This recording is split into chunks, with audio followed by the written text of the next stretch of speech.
Assalamualaikum warahmatullahi wabarakatuh. Waalaikumsalam warahmatullahi wabarakatuh. Bismillahirrahmanirrahim. Alhamdulillahi rabbil alamin. Wassalatu wassalamu ala ashrafil anbiya'i wal mursalin, imamil muttaqin, sayyidil ghurril muhajjalin, sayyidina wa maulana Muhammadin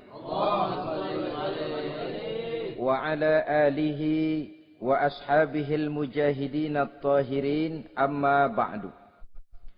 Saudara-saudara kaum muslimin rahimakumullah. Kejadian dan keberadaan kita dalam kehidupan di dunia ini merupakan kejadian dan keberadaan yang terima jadi atau terima beres.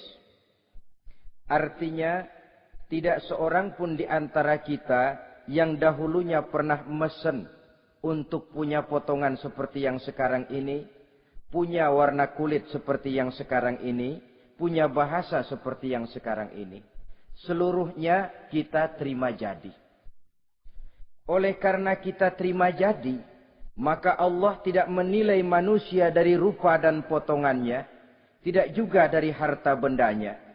Bersabda Nabi kita, Innallaha la yanzuru ila suwarikum wa amwalikum, walakin yanzuru ila qulubikum wa a'malikum. Sesungguhnya Allah subhanahu wa ta'ala tidak melihat potonganmu, tidak melihat harta bendamu, tetapi yang dilihat dan dinilai oleh Allah subhanahu wa ta'ala tidak lain adalah hati dan amal perbuatanmu.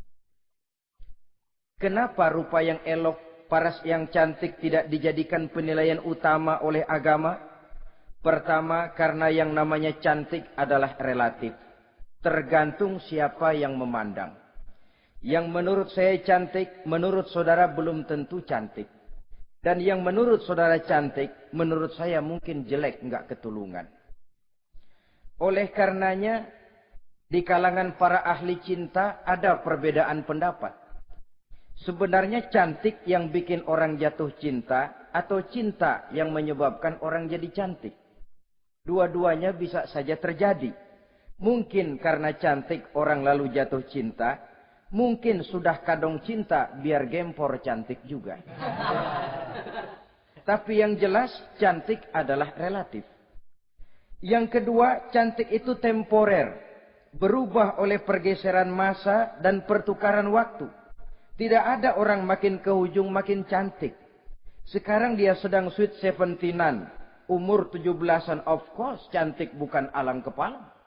Seluruh yang ada dalam dirinya menjadi syair di kalangan para remaja. Rambutnya katanya ikal berderai. Pipinya bak pauh dilayang. Lalu janggutnya katanya macam lebah bergantung. Alisnya macam semut beriring. Kalau dia senyum orang pada lemes. Itu sekarang 2, 30, 40 tahun yang akan datang. Kalau dia senyum mungkin orang lari semua. Cantik itu temporer. Dan yang ketiga, di atas langit masih ada langit lagi. Di atas yang kita anggap cantik, rupanya masih ada yang lebih cantik lagi.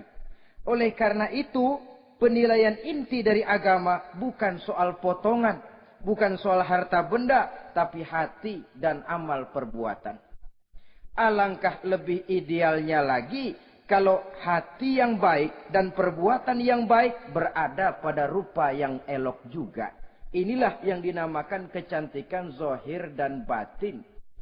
Dan ini yang dimiliki oleh Nabi Allah Yusuf alaihi salam yang akan kita bicarakan pada pertemuan kita kali ini.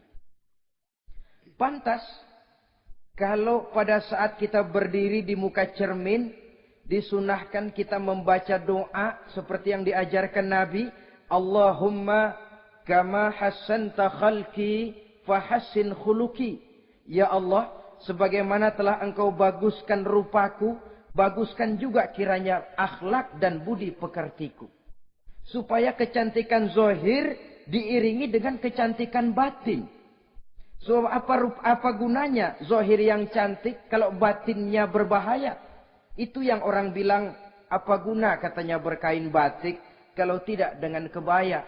Apa guna berparas cantik kalau melulu bawa bahaya? Saudara-saudara yang saya hormati, Nabi Yusuf alaihi salam diberikan oleh Allah ketampanan zahir dan batin. Artinya, zahirnya beliau memang tampan, batinnya pun memang beliau adalah baik. Dan inilah kebaikan yang berlipat ganda. Kadang-kadang ada orang yang tampangnya sederhana saja, tapi batinnya baik. Itu lebih baik ketimbang yang zahir dan penampilannya baik, tapi batinnya rusak. Maka kecantikan yang dianugerahkan Allah dalam kehidupan ini sesungguhnya bukan untuk to show only. Bukan cuma untuk sekedar dipamerkan, jadi kebanggaan. Macam kontes ratu-ratuan yang manfaatnya hampir tidak ada. Kecantikan untuk disyukuri. Kecantikan untuk digunakan kepada hal-hal yang bermanfaat sesuai dengan perintah dari yang memberikan kecantikan itu. Saudara-saudara yang saya hormati, Nabi Yusuf alaihi salam seorang nabi yang oleh Allah diberikan kecantikan zahir dan juga kecantikan batin. Beliau adalah putra dari Nabi Yakub, dari Nabi Ishak, dan dari Nabi Ibrahim alaihi salam. Artinya, ayah beliau bernama Nabi Yakub, kakeknya adalah Nabi Ishak, dan datuknya adalah Nabi Ibrahim alaihi salam. Ia bersaudara sebanyak 11 orang. Dari 11 orang saudaranya ini, hanya satu yang seibu sebapak, yaitu Benyamin. Sedangkan yang lain adalah saudara dari lain ibu. Sejak kecil, Nabi Yusuf ini sudah memperlihatkan tanda-tanda bahwa di kelak kemudian hari dia akan tumbuh menjadi seorang besar. Sebab itu wajar kalau ayahnya memberikan perlakuan yang agak istimewa kepada Nabi Yusuf. Dan ini tentu memancing sifat iri dari saudara-saudaranya yang lain. Apalagi pada satu malam Nabi Yusuf di kala remaja itu pernah mimpi. Mimpi ini beliau ceritakan kepada ayahnya. Kata beliau, "Ya abati, inni ra'aitu ahada asyara kawkaba wasyamsa wal qamara ra'aituhum li sajidin." Jadi satu hari Nabi Yusuf cerita kepada ayahnya, "Ayah, saya mimpi." Mimpi apa Yusuf? "Saya melihat dalam tidur saya ada 11 bintang, lalu matahari dan bulan, saya lihat seluruhnya sujud kepada saya." Ayahnya mendengar mimpi ini, mengerti takwil. Lalu pesan kepada Nabi Yusuf, "Yusuf, mimpi ini jangan kau ceritakan kepada saudara-saudaramu. Mereka sudah punya pandangan yang tidak baik kepada dirimu. Kalau ini kau ceritakan, mungkin akan membahayakan bagi dirimu." Sebab rupanya saudara-saudaranya yang lain ini iri hati kepada Nabi Yusuf, yang mempunyai keistimewaan dan mendapat perhatian istimewa juga dari orang tuanya. Saudara, kita tahu ini sesuatu yang wajar dalam kehidupan. Pepatah bilang, likulli zi ni'matin mahsudun. Tiap kali kita mendapat suatu nikmat, bakal ada orang yang hasud. Iri hati, dengki. Itu watak kehidupan. Kalau kita jatuh miskin, orang tepuk tangan. Kalau kita jadi kaya, orang tanya berdukun kemana. Wajar saja. Likulli zi ni'matin mahsudun. Tiap kali kita mendapat suatu nikmat, tentu ada yang hasud, ada yang iri, ada yang tidak senang. Begitu juga halnya dengan saudara-saudara Nabi Yusuf alaihi salam. Dan watak iri hati ini tidak cuma tinggal iri hati. Mereka buktikan lewat tindakan konkret. Suatu hari mereka musyawarah, saudara-saudaranya yang iri ini. Saudara-saudara, bapak kita enggak adil. Masa Yusuf mendapat perlakuan istimewa? Wa nahnu usbah, sedangkan kita ini golongan yang lebih besar. Dari 12 orang anaknya, masa cuma satu Yusuf yang mendapat perlakuan lebih istimewa? Kita ini yang 11 dianggap angin apa? Nggak adil abah kita ini. Iya, tapi caranya bagaimana? Apa kita omelin bapak? Jangan. Habis Yusuf singkirin. Kalau Yusuf nggak ada kan anaknya tinggal kita. Praktis perhatiannya seluruhnya akan tercurah kepada kita. Nah, saya ingatkan bahwa hasud sering mendorong orang untuk melakukan segala macam cara. Artinya orang itu kalau sudah dibakar sifat dengki, iri hati, dia rela melakukan apa saja. Pertama, agar nikmat yang ada pada diri orang lain hilang. Yang kedua, supaya nikmat itu pindah kepada dirinya. Andai kata tidak pindah kepada dirinya, ya hilang sajalah. Jangan orang lain yang dapat nikmat. Ini watak hasud. Ingin nikmat orang lain pindah kepada dirinya, atau hilang walaupun tidak pindah kepada dirinya, tapi yang bersangkutan tidak lagi mendapat nikmat. Untuk itu segala macam cara akan dilaksanakan. Ini dicontohkan dari usaha yang dilaksanakan oleh saudara-saudara Nabi Yusuf alaihissalam. Oke, setuju. Kita singkirkan Yusuf. Tapi caranya bagaimana? Gampang. Bunuh saja. Kalau bunuh sih rasa-rasanya tidak sampai hati membunuh Yusuf. Lalu bagaimana? Kita kucilkan saja dia. Kita asingkan dari sini, kita buang jauh-jauh supaya dia tidak ada lagi kelihatan dalam pandangan Abah. Kalau dia sudah tidak ada dalam pandangan Abah, yang dilihat cuma kita dan seluruh kasih sayangnya akan tercurah kepada kita semua. Nah, setujulah kalau itu. Caranya nanti kita atur belakangan. Jadi satu hari permisilah saudara-saudaranya ini kepada Nabi Yakub. Abah, kami permisi mau pergi main-main dan Yusuf akan kami ajak. Kata Nabi Yakub, saya khawatir. Nabi Yakub sudah melihat gelagat yang tidak baik. Sudah ada semacam firasat. Saya khawatir kalau Yusuf kau bawa, nanti dia akan kena celaka. Atau dimakan oleh serigala, sedangkan kamu nanti akan lalai. Kata anak-anak yang lain, percaya dah Pak, saya akan jaga. Saya kan saudaranya, masa tega membiarkan Yusuf celaka atau dimakan serigala. Pokoknya aman, sip dah.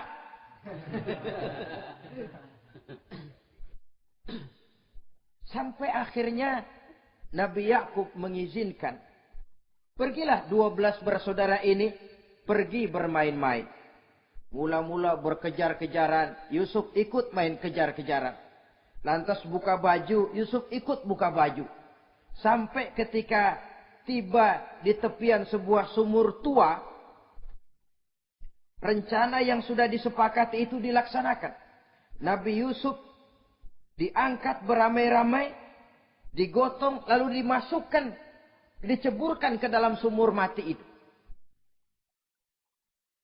Kemudian baju Nabi Yusuf itu mereka basahi dengan darah kambing. Setelah itu mereka pun pulang menemui Nabi Yakub alaihi salam dengan rasa sedih yang dibikin-bikin. Ini penyakit hasud. Jadi kalau orang hasud kepada kita, begitu kita mendapat kesulitan, dia datang dengan air mata buaya. Belagak sedih, belagak ikut berduka cita, padahal sih hatinya sorak. Padahal batinnya girang bukan main. Pak, saya ikut berduka cita. Pak, saya ikut sedih. Padahal hatinya biar mampus loh. Ini yang dilakukan oleh saudara-saudara Nabi Yusuf. Mereka datang dengan air mata berurai, nangis. Abah, ketika kami sedang main-main, Abah, kami lupa, kami tinggalkan Yusuf sendirian. Ketika kami balik, kami cuma mendapati bajunya sudah berlumur darah. Barangkali saudara kami Yusuf dimakan oleh serigala. Nabi Yakub tercenung. Ternyata firasatnya adalah benar. Baju Nabi Yusuf itu yang berlumur darah kambing, buatan saudara-saudaranya yang hasud tadi, diciumi dan dipeluk oleh Nabi Yakub. Kepedihan seorang ayah yang ditinggalkan oleh anak tercintanya. Saudara, adapun Nabi Yusuf alaihi salam tercebur di sumur mati itu. Sampai pada satu hari ada khalifah, ada kafilah niaga dari negeri Madian hendak menuju ke negeri Mesir, lewat di tempat itu. Ketika salah seorang mereka bernama Malik bin Dha'ar hendak mengambil air, timba diturunkan ke dalam sumur. Begitu diangkat, ini air kok berat amat. Makin diangkat, makin berat. Sampai di atas, bukan air, orang isinya. Ada orang di ember. Dia lihat rupanya sangat tampan, elok, cantik. Ini barangkali anak bangsawan ini. Parasnya begini cantik, begini tampan. Ini kalau dijual di Mesir nanti tentu harganya mahal nih. Order nih. Objek. Maka dibawalah Yusuf ini ke negeri Mesir. Setibanya di sana diperjualbelikan sebagai budak belian. Nah, nasib baik rupanya Yusuf ini ketika terjadi pelelangan dibeli oleh seorang pembesar istana, seorang menteri yang bernama Kitfir. Kitfir melihat, ini cantik anak remaja ini. Tampangnya elok, parasnya indah, kelihatannya budi pekertinya pun halus. Kita ambil saja ini, kata Kitfir kepada istrinya Zulaikha. Kita angkat dia jadi anak, siapa tahu nanti dia memberikan manfaat yang besar bagi kita. Baiklah, baiklah. Dan sejak saat itu Yusuf dipelihara di rumah Kitfir dalam istana yang tinggal bersama istrinya Zulaikha. Menurut satu riwayat 10 tahun lamanya Nabi Yusuf tinggal di tempat Kitfir. Dan selama 10 tahun itu tentu terjadi perkembangan baik jasmaninya maupun rohaninya. Dari anak-anak ia berubah menjadi remaja, lalu meningkat ke arah dewasa. Makin matang kedewasaannya, makin tampan dan elok parasnya. Makin cantik budi pekertinya, ditempa oleh watak kenabian yang disiapkan oleh Allah Subhanahu wa Ta'ala. Sehingga tidak heran, ketampanan Nabi Yusuf ini lalu jadi buah bibir di kalangan istana. Tidak cuma anak perempuan bangsawan, tidak cuma istri para penguasa, sampai kepada kelompok orang awam selalu berandai-andai, kalau saja andai kata umpama saya bisa berdampingan dengan Yusuf, kalau saja kata-kata kalau saja ini keluar dari perempuan-perempuan yang melihat Yusuf alaihissalam.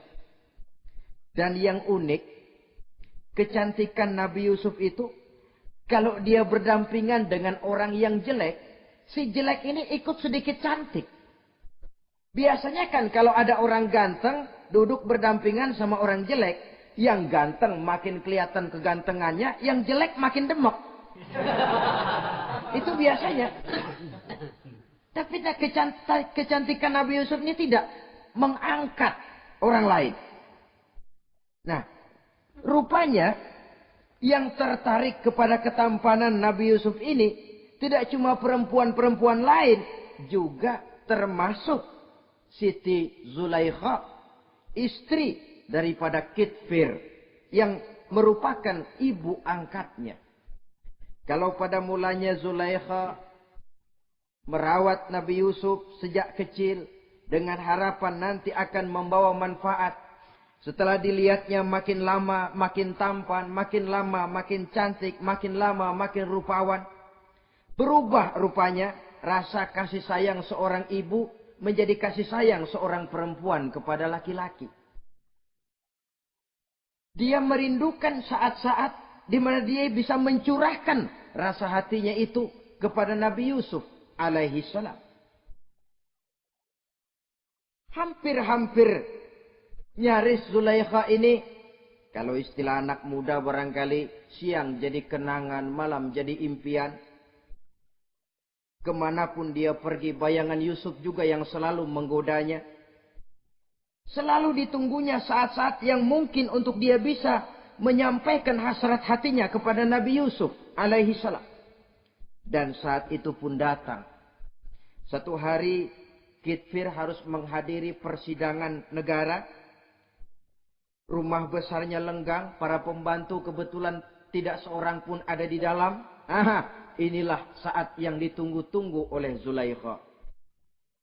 Keluarlah ia dari kamarnya dengan pakaian yang tipis sewarna dengan warna kulitnya, sehingga pakaian dalamnya nyaris tembus.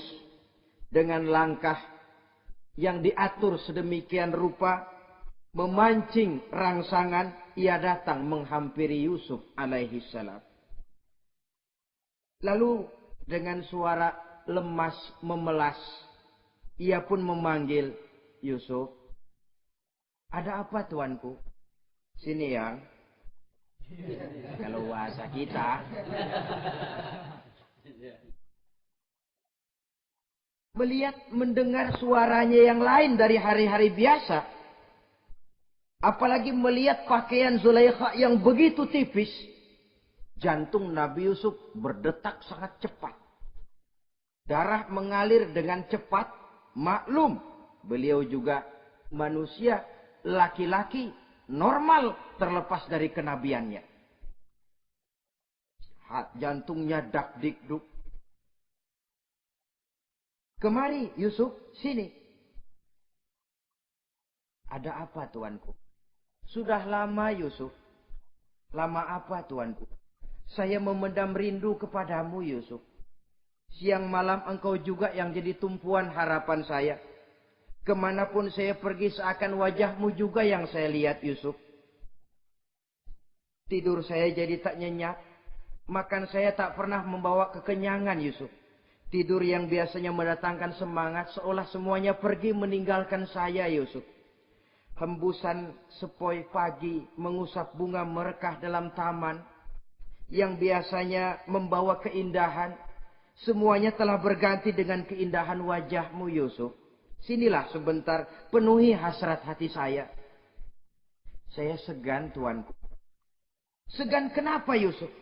Saya tidak mau mengkhianati Tuhan saya yang telah berbuat baik kepada saya.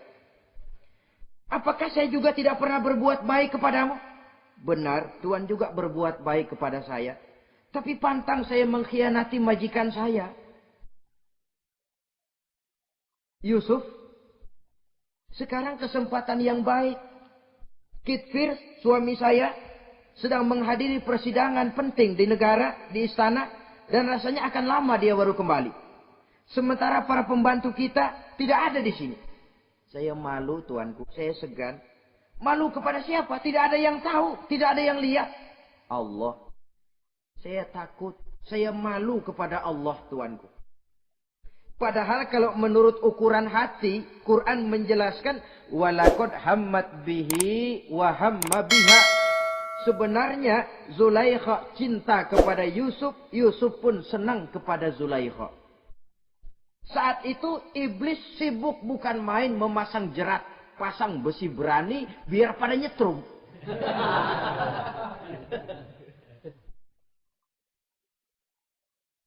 Zulaikha senang Yusuf, Yusuf sebenarnya pun secara manusiawi menyenangi Zulaikha. Walaula an ra'a burhana rabbih. Tapi Yusuf ketika itu melihat larangan Allah, peringatan Allah. Seolah-olah dia lihat Allah mengatakan, Yusuf, ini letter S. Dilarang parkir di sini. Menurut satu riwayat, Nabi Yusuf melihat ayahnya, Nabi Yakub melambai-lambaikan tangan menyetop. Seolah-olah melarang dia meneruskan langkahnya. Riwayat lain menjelaskan, seolah-olah Nabi Yusuf dibisiki oleh malaikat Jibril. Yusuf, kalau kamu kalah sekarang, kamu sama saja gajah kemasukan semut di kupingnya terus mati. Tapi kalau kamu menang, kamu adalah gajah yang tidak terkalahkan. Ada semut mati ada gajah mati oleh semut. Alangkah memalukan. Binatang yang begitu besar jatuh hanya oleh binatang yang begitu kecil. Artinya apa? Kau akan jadi orang besar Yusuf. Apakah harus gagal dan jatuh cuma karena bujuk rayu seorang perempuan macam ini? Satu riwayat menjelaskan semacam itu. Sehingga mantap Yusuf. Maaf tuanku. Saya malu kepada manusia. Saya malu kepada majikan. Tapi saya lebih malu lagi kepada Allah. Saat ini majikan tidak tahu. Orang seorang pun tidak ada yang lihat. Tapi Allah pasti lihat. Itu yang saya malu. Ah Yusuf. Jangan sok kalem Sob. Mumpung situasi mengizinkan. Mubazir nih. Zulaikha pun berangkat pergi ke tempat pembaringan. Ke tempat tidur. Lalu dengan pose yang merangsang. Aduhai. Melambai-lambaikan tangannya. Hai talak. Yusuf sini. Yusuf kemari. Nabi Yusuf dipelihara oleh Allah. Ketika Nabi Yusuf tetap menampakkan keengganannya, Zulaikha jadi berang.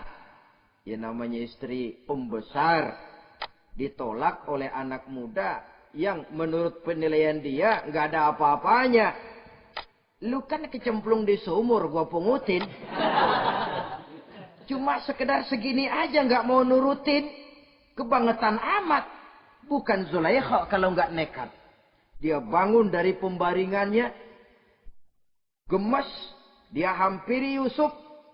Kalau cara kita diunyeng Yusuf itu. Dipaksa. Nabi Yusuf berlari ke arah pintu. Ditarik bajunya dari belakang oleh Zulaikha. Sobek belakang bajunya ini. Begitu baju sobek. Pintu terbuka. Kitfir suami Zulaikha datang. Orang Arab bilang yumsak mablul. Ketangkep basah. Ketangkep basah. Merah padam muka Zulaikha. Sementara Kitfir pun matanya merah. Tapi Nabi Yusuf tenang-tenang saja. Ya wong nggak salah. Tenang-tenang saja Nabi Yusuf. Bukan tenang karena pengalaman. Tenang karena memang tidak berbuat yang negatif. Kadang-kadang ada juga yang tenang tapi pengalaman. Oh buaya itu. Sudah ketahuan kepentok ketangkep hansip anteng aja. Itu bukan nggak salah, badak. Nabi Yusuf tenang karena memang tidak berbuat salah apapun. Nabi Yusuf tenang karena yakin dirinya benar. Sehingga mantap menghadapi kedatangan Kitfir yang sangat tiba-tiba itu. Adapun Zulaikha ketika melihat suaminya berdiri di muka pintu, cepat-cepat dia berubah siasat. Inilah salah satu kelihayan makhluk bernama perempuan. Dia pandai bersalin rupa, dia pandai bermain minyak di atas air. Melihat suaminya datang, roman mukanya pun menjadi sedih. Air mata berurai membasahi pipi. Papa katanya. Apa balasan bagi orang yang mau menistakan istri papa? Maksudmu apa Zulaikha? Yusuf gile. Dia mencari kesempatan dalam kesempitan. Dia mau menodai kehormatan saya. Dia hendak memperkosa saya. Kata Nabi Yusuf, bukan saya, Tuan. Saya enggak. Yang benar Yusuf, enggak. Zulaikha yang memaksa saya. Betul Zulaikha, tidak. Yusuf yang memaksa saya. Sampai akhirnya salah seorang dari isi rumah itu memberikan jalan keluar. Tuan Kitfir, begini saja. Sulit memang untuk dilacak kebenarannya. Cuma periksa saja baju Yusuf. Kalau bajunya sobek di belakang, Yusuf benar. Zulaikha salah. Kalau baju Yusuf sobeknya di depan, Zulaikha yang benar. Yusuf yang salah. Nah, apa artinya itu? Kalau bajunya sobek di belakang kan artinya Yusuf kabur ditarik dari belakang. Tapi kalau bajunya sobek di depan, itu artinya Zulaikha nyakar-nyakarin baju Yusuf dari depan. Lihat saja. Pokoknya kalau bajunya sobek di belakang, Yusuf benar, Zulaikha salah. Kalau baju Yusuf sobek di depan, Yusuf salah, Zulaikha benar. Ketika diperiksa, dicek bajunya, betul sobek di belakang. Artinya, Yusuf benar, Zulaikha yang salah. Kata Kitfir, Zulaikha, jelas sudah bagaimana kejadian yang sebenarnya. Oleh karena itu, bertaubatlah kamu kepada Allah. Dan kau Yusuf, jangan ceritakan peristiwa aib ini kepada siapapun. Untuk menjaga nama baik kita bersama. Baik, Tuan. Saudara-saudara kaum muslimin yang saya hormati. Tapi ya bagaimana? Serapi-rapinya menyimpan barang busuk, toh akhirnya tercium juga. Gosip ini akhirnya tersiar di mana-mana, terutama di kalangan para pembesar. Sehingga kalau kumpul para istri pejabat, Zulaikha jadi bahan gunjingan. Kan main bini menteri demen nama budaknya. Nggak salah apa tuh? Jadi bahan ejekan. Ya sebab tentu ukuran mereka yang belum pernah ngelihat Yusuf, kalau duren ketemu duren dong. Masa duren ketemu ketimun ya bonyok. Artinya nggak seimbang. Masa istri bangsawan tergila-gila sama anak angkatnya, sama budak beliannya, nggak masuk rasio itu. Zulaikha dengar berita macam itu. Sampai dalam hatinya, pantas saja kamu ngenyek saya, kamu meremehkan saya, karena kamu belum pernah lihat potongan Yusuf bagaimana. Akhirnya, dalam hati Siti Zulaikha ini timbul semacam dendam. Suatu saat, gua kerjain loh. Caranya gimana? Satu hari, para istri bangsawan ini diundang ke tempat Siti Zulaikha. Duduk di satu ruangan luas. Setelah duduk, dihidangkan makanan. Makanannya aneh. Cuma buah sama pisau. Ketika buah dan pisau sudah siap, satu orang satu, satu orang satu, satu orang satu. Ketika mereka sedang mengupas buah itu, Zulaikha berkata kepada Nabi Yusuf, Yusuf, kau jalan dari sini ke sana, melintas. Kayak peragawati gitu. Untuk apa Tuan? Pokoknya jalan aja dah. Nabi Yusuf jalan. Sejak beliau melangkah ke ruangan itu, semua mata perempuan-perempuan bangsawan yang lagi ngupas buah, semuanya tertuju kepada Yusuf. Ada yang matanya emang belok, makin belok. Ada yang ngeliatin campur mulutnya menganga. Apa kata mereka? Falamma ra'ainahu akbarnahu wa qatta'na aydiyahunna wa qulna hasya lillah ma hadza bashar in hadza illa malakun karim. Falamma ra'ainahu, ketika perempuan-perempuan itu melihat Yusuf, akbarnahu, mereka agungkan Yusuf. Wa qulna hasya lillah, mereka bilang, ini sih bukan orang nih. Ini malaikat nih. Bukan orang. Nah, orang segini cakepnya. Artinya belum pernah mereka lihat paras yang secantik dan setampan itu. Akibatnya apa? Nggak berasa mau motong buah keiris tangan. Rata-rata perempuan yang ada di situ, tangannya pada luka. Kenapa? Mau motong buah, mata kemana, mulut kemana. Tangan kepotong. Melihat itu semua, Zulaikha puas. Nah, kamu baru melihat sekejap. Bagaimana saya yang siang malam melihat Yusuf? Bagaimana saya yang tiap saat hidup bersamanya? Bagaimana saya nggak merindukan dia? Ente yang baru pernah ngelihat sekelebatan udah motong tangan. Saya yang tiap hari sama-sama dia nggak celeng juga udah pantas.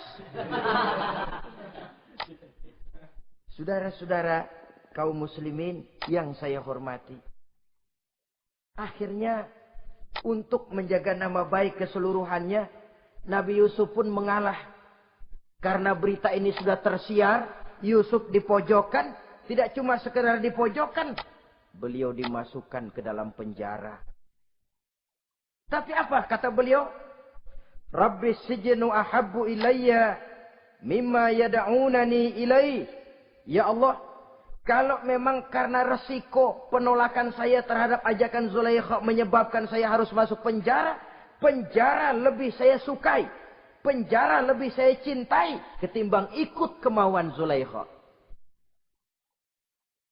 Saudara-saudara, kadang-kadang kita berpikir, kalau kesempatan itu datang kepada kita, mampukah kita menjatuhkan pilihan seperti pilihan Nabi Yusuf ini?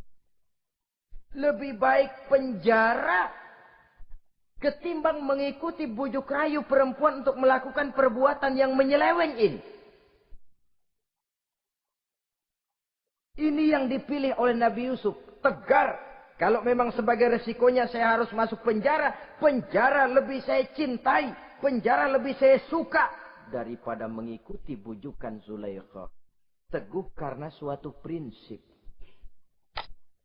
Bukankah dalam perjuangan menegakkan akidah, kadang kita mendapat piala, tapi tak jarang kita berhadapan dengan penjara. Kadang kita disanjung, kadang kita dicaci. Itu romantika perjalanan dari yang namanya perjuangan. Tapi pilihan harus ada.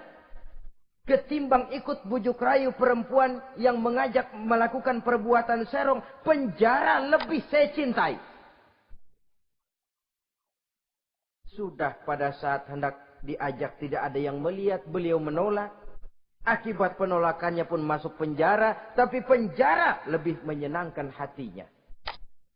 Ketimbang hidup merdeka, tapi jiwa terpenjara. Inilah Nabi Yusuf barangkali. Biar badan masuk penjara, asal jiwa merdeka. Kita sekarang sebaliknya. Jiwa terpenjara tidak jadi soal, asal badan merdeka. Maka jiwa kita sering dijajah. Entah dijajah harta, entah dijajah pangkat dan jabatan, entah dijajah iblis. Jiwa kita yang terpenjara, sementara badan kita merdeka. Nabi Yusuf tidak. Biarlah badan di penjara, asal jiwa merdeka untuk menegakkan sesuatu yang hak. Saudara-saudara yang saya hormati, adapun di dalam penjara itu, Nabi Yusuf satu sel dengan 2 orang bekas pelayan istana yang dituduh menaruh racun ke dalam hidangan yang hendak disajikan kepada raja. Yang satu tukang ngatur minuman, yang satu tukang ngatur makanan untuk raja. Siapa yang naruh racun nggak jelas, tapi dua-duanya ditahan. Sampai satu malam, teman satu sel ini dua-duanya ngobrol kepada Nabi Yusuf. Yusuf, kami ini dipenjara karena dituduh menaruh racun ke dalam hidangan yang dihidangkan kepada baginda raja. Siapa yang salah, kami sendiri tidak tahu. Saya enggak ngerasa naruh racun, kata yang tukang ngatur minum. Saya juga enggak, kata yang tukang ngatur makan. Sampai satu malam, mimpi. Mimpi itu diceritakan kepada Nabi Yusuf. Kata yang tukang ngatur minuman, Yusuf, saya mimpi. Saya memeras anggur. Lalu menghidangkannya kepada baginda raja. Apa arti mimpi saya? Kata yang tukang hidangin makanan, kalau saya Yusuf, saya ngimpi menjunjung roti di atas kepala saya. Itu roti dipatokin burung. Apa arti mimpi saya? Saudara-saudara, Nabi Yusuf tersenyum. Adapun kamu yang mimpi memerah anggur, kamu akan keluar dari penjara bebas dan akan kerja lagi di istana. Adapun kamu yang mimpi menjunjung roti dipatokin burung, kamu akan dihukum mati, disalib, dan kepalamu akan dipatokin oleh burung. Ini tukang roti ngotot, bisa aja lu ah. Ya lempengan apa ramalannya? Ya bukan soal bisa nggak bisa, lihat aja kenyataannya. Cuma kepada kamu yang tukang ngatur minuman, saya pesan, kalau nanti kamu bebas kembali di istana raja, tolong ceritakan ehwal saya kepada baginda raja ini. Saya mendekam di penjara ini tanpa berbuat salah apapun. Baik, insya Allah Yusuf. Dan ketika persidangan memutuskan, seperti tepat yang diramalkan Nabi Yusuf.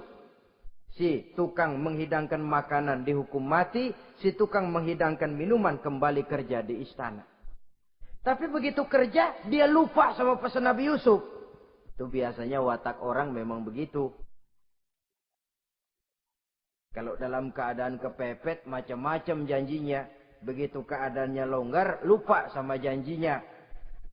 Sehingga ada pepatah katanya, nolongin anjing kejepit. Waktu kejepit, kaing-kaing minta ditolongin. Begitu darah pilih tolongin, yang nulungin bisa digigit. Saudara hadirin yang saya hormati, sampai bertahun-tahun Nabi Yusuf mendekam dalam penjara. Tapi itulah yang menambah kedewasaannya. Maka orang beriman ya, yang mantap nilai imannya, tempat tidak jadi soal. Kadang-kadang dia merasakan penjara lebih indah dari alam terbuka. Banyak orang-orang beriman yang justru di penjara menghasilkan karya-karya besar. Kita tahu misalnya almarhum Hamka justru di penjara bisa menyelesaikan tafsir Al-Azharnya. Salah satu karya besar pujangga terkemuka ini. Macam Hasan Al-Banna, Abdul Qadir Auda, dan banyak lagi tokoh-tokoh Ikhwanul Muslimin merasakan justru penjara itu bagaikan sorga. Kenapa? Mereka yakin di penjara untuk sesuatu yang benar. Maka tempat tidak pernah jadi masalah. Kalau jiwa merdeka puluhan tahun mendekam di penjara, tidak akan merupakan satu rasa yang lama. Kenapa? Jiwa tidak bisa dibatasi oleh ruangan 2x3 meter. Jiwa yang merdeka tidak bisa dibatasi dengan teralis besi. Jiwa yang merdeka tidak bisa dibatasi dengan dinding tembok yang tebal. Jiwa yang merdeka mengembara, melanglang buana, mencari idealisme yang ada dalam dirinya. Itu yang dirasakan oleh Nabi Yusuf alaihissalam. Untungnya, satu malam raja ngimpi. Untungnya ini. Ngimpinya luar biasa. Ada 7 ekor lembu gemuk-gemuk. Makanin 7 ekor lembu yang kurus-kurus. Lalu ada 7 batang gandum yang isinya gemuk-gemuk. Ada 7 batang gandum yang sudah layu-layu. Nah, pagi-pagi ini seluruh dukun-dukun istana dikumpulin. Para ahli nujum apel menghadap baginda raja. Nujum, dukun, ada apa Tuan Raja? Tadi malam saya ngimpi. Ada 7 ekor lembu gemuk-gemuk memakan 7 ekor lembu yang kurus-kurus. Coba takwilkan apa arti mimpi saya itu. Dukun kata, baru tumben nih. Gue dengar mimpi begini. Kata Nujum ditanya Nujum godek. Ah, Tuan Raja itu mah kembang tidur aja kali ah. Tidak seorang pun yang mampu mentakwilkan arti mimpi baginda. Sampai tukang minuman dengar lapor. Tuan Raja, ada apa, Mas? Saya waktu di penjara, ada seorang anak muda namanya Yusuf. Dia mentakwilkan mimpi saya dan pas seperti takwilnya. Ah, panggil Yusuf. Dipanggil Yusuf. Kain pintu penjara, masuk tukang anggur, tukang minuman ini. Yusuf, ente, iya. Kemana aja? Itu dia Yusuf, kelupaan. Iya, kalau kelupaan sehari 2 hari barangkali bisa ditolerir. Kelupaan bisa tahunan. Cuma begitu dengar ada mimpi, pikir tukang minuman. Ah, kali aja ini Yusuf bisa takwilkan, kan jasa saya nemuin Raja sama Yusuf kan. Komisi lumayan. Begini Yusuf, baginda Raja mimpi begini-begini. Barangkali kau bisa takwilkan, kau dipanggil menghadap Tuan Raja. Berangkatlah Yusuf menghadap Tuan Raja. Sesampainya di sana, mohon maaf Tuan Raja. Menurut takwil saya, arti mimpi Tuan Raja itu akan datang satu masa di mana 7 tahun lamanya negara ini subur, makmur, aman, tentram, gemah, repah, loh jenawi, toto tentrem, kertora harjo. Tapi akan datang setelah itu 7 tahun lamanya di mana musim kemarau membahana, tanah menjadi kering, panen gagal, rakyat diancam kelaparan. Dan kita harus siap-siap untuk itu. Itu takwil mimpi Tuhan. Caranya bagaimana, Yusuf? Mengatasi krisis kelaparan ini. Ya kita bikinlah gudang-gudang untuk menyimpan makanan. Kalau lagi panen jangan mumpung. Ingat pada suatu saat kita akan paceklik. Sehingga kata orang-orang tua dulu, kalau lagi sehat, ingat dong bakalan sakit. Kalau lagi kaya, ingat dong bakalan miskin.